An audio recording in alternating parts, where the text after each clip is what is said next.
بسم اللہ الرحمن الرحیم بسم اللہ وحدہ والصلاة والسلام علی رسول اللہ اما بعد۔ جمعہ کے دن کی فضیلت، اہمیت اور فرضیت کے حوالے سے اللہ کے نبی صلی اللہ علیہ وآلہ وسلم کے چند فرامین آپ کے سامنے رکھنا چاہتا ہوں۔ نبی صلی اللہ علیہ وآلہ وسلم نے فرمایا الجمعۃ حق واجب علی کل مسلم، کہ جمعہ کا جو فریضہ ہے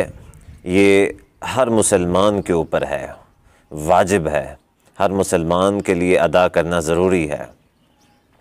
اسی طرح نبی صلی اللہ علیہ وآلہ وسلم نے جمعہ کے جو فضائل ہیں، جمعہ کی جو تاریخ ہے، جمعہ کی جو خصوصیات ہیں، اس کے حوالے سے نبی صلی اللہ علیہ وآلہ وسلم نے فرمایا کہ خیر یوم طلعت علیہ الشمس، سب سے بہترین دن کہ جس دن سورج طلوع ہو، تو نبی صلی اللہ علیہ وآلہ وسلم نے فرمایا کہ وہ جمعہ کا دن ہے۔ خلق فیہ آدم علیہ السلام کو اللہ تعالیٰ نے جمعہ کے دن پیدا فرمایا تھا۔ وفیہ اخرج منہا، اور آدم علیہ السلام کو اللہ تعالیٰ نے جنت سے جمعہ کے دن نکالا تھا۔ ولا تقوم الساعہ الا فی یوم الجمعہ، اور قیامت کا جو قیام ہے، یعنی کہ قیامت جو قائم ہونی ہے وہ جمعہ کا دن ہونی ہے۔ تو جمعہ کی بہت زیادہ اہمیت اور فضیلت ہے۔ ایک اور حدیث میں آتا ہے کہ نبی صلی اللہ علیہ وآلہ وسلم نے فرمایا کہ میرا دل چاہتا ہے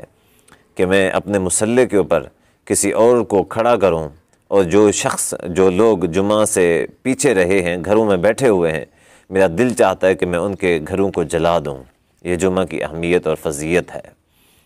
کہ جو لوگ جمعہ نہیں پڑھتے ان کے حوالے سے نبی صلی اللہ علیہ وآلہ وسلم کے جو ریمارکس ہیں وہ یہ ہیں۔ اسی طرح جمعہ کی جو لوگ جمعہ ادا کرتے ہیں ان کے لیے بہت زیادہ اجر و ثواب کا اعلان ہوا ہے۔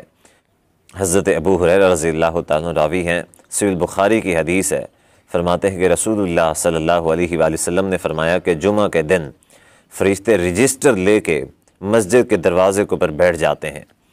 اور جو آنے والے لوگ ہوتے ہیں ان کو لکھتے رہتے ہیں، جو پہل آتا ہے، جو دوسرے نمبر پہ آتا ہے، وہ تیسرے نمبر پہ آتا ہے، اسی طرح لکھتے رہتے ہیں۔ اور رسول اللہ صلی اللہ علیہ وآلہ وسلم نے فرمایا کہ جو شخص جمعہ کے لیے سب سے پہلے آتا ہے اللہ تعالیٰ اس کو اونٹ کی قربانی کا ثواب عطا فرماتے ہیں، اور جو اس کے بعد آتا ہے اس کو اللہ تعالیٰ گائے کی قربانی کا ثواب عطا فرماتے ہیں۔ اسی طرح جو اس کے بعد آتا ہے اس کو اللہ تعالیٰ دمبے کی قربانی کا ثواب عطا فرماتے ہیں، اور جو اس کے بعد آتا ہے اس کو اللہ تعالیٰ ایک مرغی یا مرغے کی جو صدقہ ہوتا ہے اس کے برابر ثواب عطا فرماتے ہیں۔ جو اس کے بعد آتا ہے اس کو اللہ تعالیٰ انڈے کے صدقے کے برابر ثواب عطا فرماتے ہیں۔ جو مرغی کا انڈا ہوتا ہے اس کا صدقے کے برابر ثواب عطا فرماتے ہیں۔ فَإِذَا خَرَجَ الْإِمَامُ طَوَوْا صُحُفَهُمْ وَيَسْتَمِعُونَ الذِّكْرَ، اور جب امام جو خطبے کے لیے نکلتا ہے، اپنے گھر سے نکلتا ہے یا مسجد میں داخل ہوتا ہے، تو کیا کرتے ہیں فرشتے اپنے رجسٹر کو بند کر دیتے ہیں،